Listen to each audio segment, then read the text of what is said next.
الحمد لله رب العالمين والعاقبة للمتقين الصلاة والسلام على أشرف الأنبياء والمرسلين وعلى آله وأصحابه أجمعين أما بعد أعوذ بالله من الشيطان الرجيم بسم الله الرحمن الرحيم لن يضروكم إلا أذى وإن يقاتلوكم يولوكم الأدبار ثم لا ينصرون ضربت عليهم الذلة أينما تقفوا إلا بحبل من الله وحبل من الناس وباءوا بغضب من الله وضربت عليهم المسكنة ذلك بأنهم كانوا يكفرون بآيات الله ويقتلون الأنبياء بغير الحق ذلك بما عصوا وكانوا يعتدون. محترم بھائیوں اور بزرگوں، آج کے درس میں آپ حضرات کے سامنے سورہ آل عمران کی آیت نمبر 110 اور 111 یہ دونوں آیتیں پڑھی گئی. اللہ رب العالمین نے پہلی والی آیت میں اللہ تعالیٰ نے مسلمانوں کو، مومنوں کو اللہ تعالیٰ نے خوشخبری دی ہے. خوشخبری کس چیز کی ہے؟ آئیے سب سے پہلے اس کے ترجمے پر غور کریں. اللہ تعالیٰ نے ہمیں اور آپ کو کس چیز کی خوشخبری دی ہے؟ اللہ نے فرمایا لَن يَضُرُّوكُمْ إِلَّا أَذًى، اے مومنوں، اے میرے بندو، لَن يَضُرُّوكُمْ إِلَّا أَذًى، یہودیوں اور نصاریوں سے تم پریشان مت ہو. لَن يَضُرُّوكُمْ إِلَّا أَذًى، یہ لوگ ہرگز تمہارا نقصان نہیں کریں گے، تمہیں نقصان نہیں دیں گے. الا اذى، مگر چھوٹی موٹی تکلیفیں تم کو دیں گے. وَإِن يُقَاتِلُوكُمْ، اگر وہ تم سے جنگ کریں، لڑیں، يُوَلُّوكُمُ الْأَدْبَارِ، تو وہ اپنے پیٹ کو لے کر بھاگیں گے، یعنی اپنے پیٹ کے بل وہ لوگ بھاگ جائیں گے. ثُمَّ لَا يُنصَرُونَ، اللہ نے فرمایا پھر ان کی مدد نہیں کی جائے گی. یہ ایک ہی آیت پر بات کریں گے انشاءاللہ. اللہ نے فرمایا لَن يَضُرُّوكُمْ إِلَّا أَذًى، اللہ تعالیٰ نے اس آیت میں مومنوں کو اہل کتاب کے مقابلے میں کامیابی کی بشارت دی ہے. اہل کتاب سے مراد یہود و نصارہ سے جب کبھی مومنوں کی جنگ ہو جائے، لڑائی ہو جائے، تو اللہ نے یہ بات بیان کی، یہ خوشخبری دی کہ زندگی میں کبھی کبھار اگر یہودیوں سے تمہارا آمنا سامنا ہو یا عیسائیوں سے تمہارا آمنا سامنا ہو تو تم یہ بات یاد رکھو، رب کی طرف سے تمہیں بشارت یہ ہے، خوشخبری یہ ہے کہ یہ یہودی اور نصارہ جو ہیں یہ اگر تم سے جنگ کریں گے تو یاد رکھو کامیابی صرف ایک کو ملے گی، اور وہ جماعت کون سی ہوگی؟ مومنوں کی. اللہ نے فرمایا لَن يَضُرُّوكُمْ إِلَّا أَذًى، اے ایمان والو، یہودی اور نصارہ ہرگز تمہارا نقصان نہیں کریں گے، تمہیں نقصان نہیں دیں گے. إِلَّا أَذًى، مگر تکلیف دیں گے. اب تکلیف سے مراد کیا ہے؟ اس کو دیکھیں، اس آیت میں اللہ نے فرمایا إِلَّا أَذًى، نقصان تمہیں نہیں دیں گے مگر چھوٹی موٹی تکلیفیں دیں گے.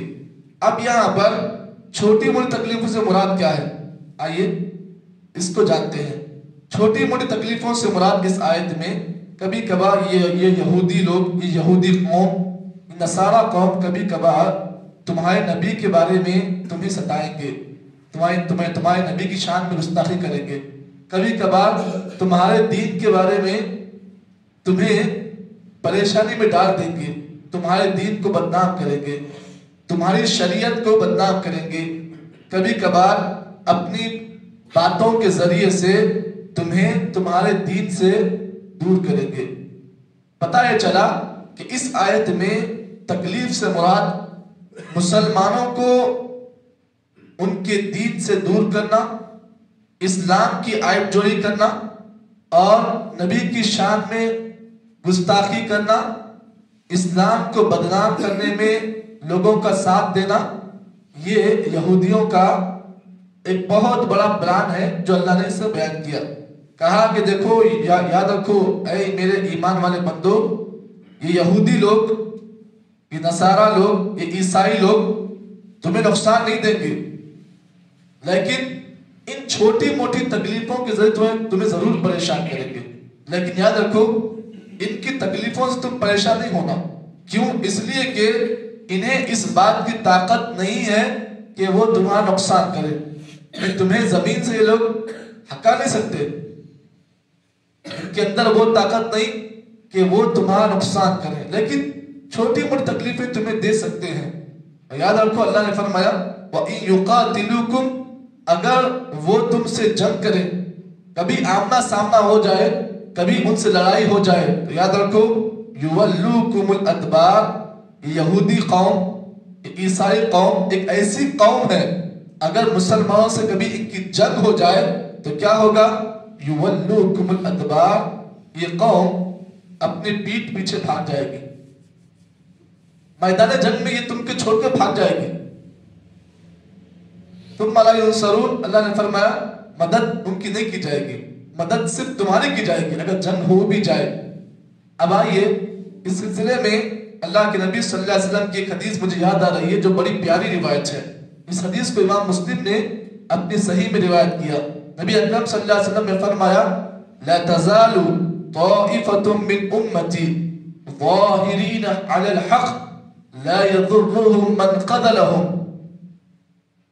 لا يضرهم من قتلهم وكذلك او كما قال عليه الصلاة والسلام۔ اللہ کے نبی صلی اللہ علیہ وسلم نے فرمایا لا تزال طائفة من امتی، میری امت میں ایک جماعت، ایک فرقہ برابر حق پر رہے گا۔ اب آپ جانتے ہیں کہ اس امت میں کتنے فرقے ہوں گے؟ 73 فرقے ہوں گے، اور یہودیوں میں کتنے فرقے ہوئے؟ 72۔ یہودی لوگ افترقت الیہود والنصارى، یہودی اور عیسائی 72 فرقوں میں وہ لوگ بن گئے۔ اللہ کے نبی نے فرمایا میری امت میں 73 فرقے ہوں گے، 73 فرقے ہوں گے، ان 73 فرقوں میں ایک فرقہ کامیاب ہوگا۔ اب یہاں پر اس حدیث میں اللہ کے نبی نے یہ بات بیان کی لا تزال طائفة من امتی، میری امت میں ایک فرقہ یا ایک جماعت برابر حق پر رہے گی، برابر رہے گی، ظاہرین علی الحق لا يضرهم من قتلهم، اگر ان کا دشمن انہیں ذلیل کر دے، انہیں تکلیف دے، لا يضرهم من قتلهم، تو ان کا نقصان نہیں دیں گے، انہیں نقصان نہیں پہنچائیں گے۔ وہ فرقہ اتنا مضبوط ہوگا اپنے عقیدے میں، اپنے دین میں، اپنے شریعت میں، وہ فرقہ اتنا مضبوط ہوگا کہ اگر ان کا دشمن اگر انہیں ذلیل کر دے تو پھر وہ ذلیل نہیں ہوں گے۔ وَهُمْ كَذَلِكَ، قیامت تک، قیامت کی صبح تک وہ فرقہ حق پر رہے گا۔ اب اس حدیث کی شرح میں محدثین نے لکھا ہے کہ وہ فرقہ صرف ایک ہی ہوگا، اور فرقہ کون سا؟ اہل السنہ والجماعہ، یعنی جو لوگ سنت پر اور جماعت پر ہوں گے، یعنی مراد وہ فرقہ جو اہل سنت کا ہوگا، یہی فرقہ جو ہے کامیاب رہے گا۔ کب تک؟ قیامت کی صبح تک۔ تو پتہ یہ چلا کہ اس فرقے کو لوگ بدنام کرنے کی کوشش کریں گے، اس فرقے کے ماننے والوں کو ستایا جائے گا، لیکن وہ فرقے والے ہمیشہ حق پر ڈٹے رہیں گے۔ تو پتہ یہ چلا کہ ہر زمانے میں اس فرقے کو ستایا گیا۔ اور یاد رکھیں اللہ نے اس آیت میں بھی یہی بات بیان کی لَن يَضُرُّوكُمْ إِلَّا أَذًى وَإِن يُقَاتِلُوكُمْ يُوَلُّوكُمُ الْأَدْبَارَ۔ اللہ نے اس آیت میں کہا چلیے ہمارا ایمان قرآن پر ہے نہیں ہے، قرآن میں جو بات کہی گئی اسے ماننا مجھ پر اور آپ پر واجب ہے۔ تو اللہ نے اس آیت میں کہا وَإِن يُقَاتِلُوكُمْ، اگر یہودیوں سے تمہاری جنگ ہو جائے تو کیا ہوگا؟ يُوَلُّوكُمُ الْأَدْبَارَ، یہودی لوگ میدان چھوڑ کر بھاگ جائیں گے۔ کیا کبھی ایسا ہوا ہے تاریخ میں؟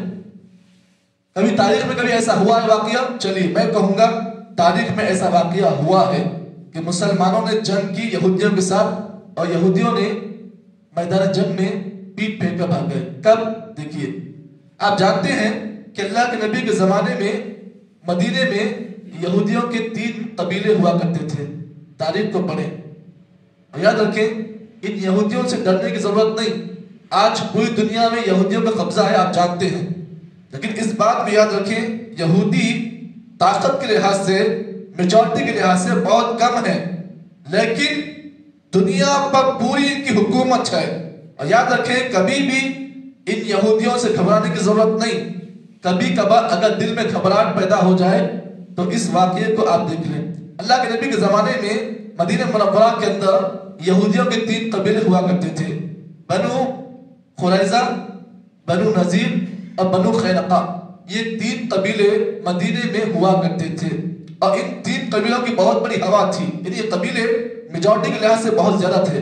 اللہ کے نبی صلی اللہ علیہ وسلم کو تینوں قبیلوں کے لوگ ستاتے تھے، مسلمانوں کو پریشان کرتے تھے، مسلمانوں کے صفوں میں داخل ہو کر اختلاف ڈالتے تھے. اب جانتے ہیں کہ یہودی لوگ مسلمانوں کے ساتھ صحابہ کے درمیان میں نماز پڑھتے، ایک ہی صف میں نماز پڑھتے، لیکن اپنی باتوں کے ذریعے سے اسلام کے دروازے میں داخل ہو کر مسلمانوں میں فساد مچاتے تھے. آپ جانتے ہیں انہی یہودیوں کی وجہ سے صحابہ میں بہت بڑا اختلاف پیدا ہوا، آپ جانتے ہیں. تو یہ 3 قبیلے ہوا کرتے، بنو قریظہ، بنو نذیر اور بنو قینقاع. اللہ کے نبی صلی اللہ علیہ وسلم نے ان کے پریشان کرنے کو آپ نے برداشت کیا، بہت سال برداشت کیا. ایک مرتبہ نبی اکرم صلی اللہ علیہ وسلم نے ان 3 قبیلوں سے لڑنے کے لیے آپ نے مدینہ منورہ کے اندر تیاری کی. آپ جانتے ہیں کہ مدینہ منورہ کے اندر یہودیوں کے بہت بڑے بڑے قلعے ہوا کرتے تھے. خاص کر بنو نذیر ایک ایسا قافلہ تھا، ایک ایسی جماعت تھی یہودیوں کی جو طاقت کے حساب سے بڑی اچھی ان کی طاقت تھی، اور معاشی لحاظ سے یہ لوگ بڑے مالدار تھے. بنو نذیر کے لوگ، ان لوگوں نے مدینے کے اندر ایک قلعہ بنایا تھا. آج بھی کبھی آپ مدینے کو جائیں گے تو ان کا ایک قلعہ جو ہے اس کی کچھ نشانات آپ دیکھ سکتے ہیں. تو ان کا قلعہ انہوں نے مدینے میں بنایا تھا، بہت مضبوط قلعہ تھا، اور یہ لوگ اس قلعے کو اپنی سیفٹی کا ذریعہ سمجھتے تھے. جب کبھی اگر جنگ ہو جائے تو انہوں نے اس قلعے کو اس لیے بنایا، اگر کبھی جنگ ہو بھی جائے تو ہم بھاگ کر اس قلعے میں داخل ہو جائیں گے، جو آدمی اس قلعے میں داخل ہو گیا اسے محفوظ ہے، وہ آدمی محفوظ ہے. یہ ان کا گمان تھا. نبی صلی اللہ علیہ وسلم سے کے ساتھ جنگ ہوئی، انہوں نے کیا کیا، جنگ سے بھاگ گئے اور قلعے میں جا کر چھپ گئے. اب اللہ کے نبی صلی اللہ علیہ وسلم نے صحابہ کو لے کر تقریباً 40 دن تک، 40 سے بعض روایتوں میں 30 دن تک آپ نے اس قلعے کا محاصرہ کیا. محاصرے کا مطلب یہ ہے کہ لوگ اندر چھپ گئے، لوگ اپنے بیوی بچوں سے لے کر اندر چلے گئے قلعے میں. نبی صلی اللہ علیہ وسلم نے صحابہ کو لے کر اس قلعے کے اطراف میں آپ نے محاصرہ کیا. کئی دن تک آپ یہاں کھڑے رہے. اب یہ لوگ باہر نکل نہیں سکتے، نہیں نکلیں گے تو مار دیا جائے گا. ضرورت کا سامان سب کچھ یہاں پر یہ اسٹاک کیے ہوئے تھے، کئی دن تک رہے. اس کے بعد کیا ہوا، جب اسٹاک ختم ہو گیا پریشان ہو کر باہر آئے.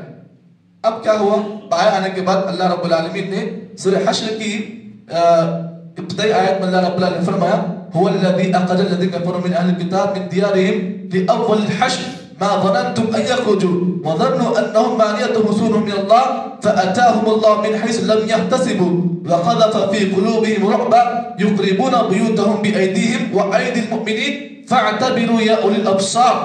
اللہ نے فرمایا ارے اللہ کی ذات وہ ہے، هو الذي أخرج الذين كفروا من أهل الكتاب من ديارهم، اللہ کی ذات وہ ہے جس نے اہل کتاب کو ان کے قلعوں سے نکالا. لأول الحشر، پہلے حشر کے اندر، پہلی جنگ کے اندر. ما ظننتم ان يخرجوا، مسلمان پریشان ہو گئے تھے، 40 دن تک قلعے کا محاصرہ کیا، ایک بھی آدمی باہر نہیں نکل رہا. مسلمان پریشان ہو گئے، مسلمان گمان ہوا اب یہ لوگ قلعے سے باہر نہیں آئیں گے. وظنوا انهم مانعتهم حصونهم من الله، اور یہودی لوگ اندر بیٹھ کر خوش ہیں کہ ہمیں ہمارا قلعہ روک دے گا. لیکن کیا ہوا، اللہ نے فرمایا فَأَتَاهُمُ اللَّهُ مِنْ حَيْثُ لَمْ يَحْتَسِبُوا. اللہ تعالیٰ کہتے ہیں نا، دشمن جب چالاکی میں ہوتا ہے تو اللہ کی طرف سے عذاب آتا ہے. اللہ نے کیا کیا، فَأَتَاهُمُ اللَّهُ مِنْ حَيْثُ لَمْ يَحْتَسِبُوا. اللہ نے ان کے دلوں میں مسلمانوں کا ڈر ڈال دیا، مسلمانوں کا ایسا ڈر دلوں میں ڈال دیا. وَقَذَفَ فِي قُلُوبِهِمْ رُعْبًا يُخْرِبُونَ بُيُوتَهُمْ، انہوں نے کیا کیا، اپنے قلعوں سے بھاگ کے آئے. ڈر ایسا پیدا ہوا، مسلمانوں کا خوف ایسا پیدا ہوا، یقربون بیوتہم، اپنے ہاتھوں سے اپنے قلعے کو گرانے لگے. جو قلعہ تھا جس کو بنایا گیا تھا، ڈر اتنا ہو گیا کہ اپنے ہاتھوں سے اپنے قلعے کو گرانا شروع کر دیا. فَاعْتَبِرُوا يَا أُولِي الْأَبْصَارِ، اللہ نے اس آیت کے آخر میں کہا اے عقل مندو اس واقعے کو دیکھ کر سمجھو کہ تم ہی حق پر رہنے والے ہو. یہودی لوگ صرف چائنا کے ماڈل ہیں، یہ لوگ میڈ ان چائنا ہے. یہ لوگ اس طرح کے چائنا کا سامان جو ہے کچھ دن چلتا ہے پھر رک جاتا ہے، لیکن یہ لوگ میڈ ان چائنا ہے اور تم لوگ ہمیشہ حق پر رہنے والے ہو. ان کو دیکھ کر تم گھبرانا نہیں. یہ لوگ ذلیل تھے، ہیں اور رہیں گے. یہ ایک آیت کافی ہے سمجھنے کے لیے. اور یہ واقعہ جو بتایا گیا، اس واقعے میں اللہ رب العالمین نے یہ بات بیان کی، یہودی لوگ مدینے سے ذلیل کر کے نکالے گئے. جی پتہ یہ چلا کبھی کبھار اگر یہودیوں سے آمنا سامنا ہو جائے گھبرانے کی ضرورت نہیں. اللہ نے کہا تم حق پر رہو گے. تمہیں اگر جنگ بھی تمہارے ساتھ کی جائے تم جیتنے والے ہو. یہ نہیں جیتیں گے. کیوں؟ اس لیے کہ رب نے یہ فیصلہ کر دیا یہ جماعت کے ساتھ مدد نہیں کی جائے گی، اور مدد کی جائے گی صرف مسلمانوں کی، مومنوں کی. تو اس آیت میں اللہ نے یہی بات بیان کی. آگے کیا ہے تو اللہ رب العالمین نے اور بھی وجوہات اس کے بیان کی ہیں. اللہ سے دعا ہے کہ اللہ تعالیٰ مجھے اور آپ کو جتنی باتیں اس آیت کی روشنی میں پیش کی گئی اللہ تعالیٰ ہم تمام کاموں کو توفیق عطا فرمائے. سبحان اللہ بحمدہ، سبحانک اللہم وبحمدک، اشہد ان لا الہ الا انت، نستغفرک و نتوب الیک.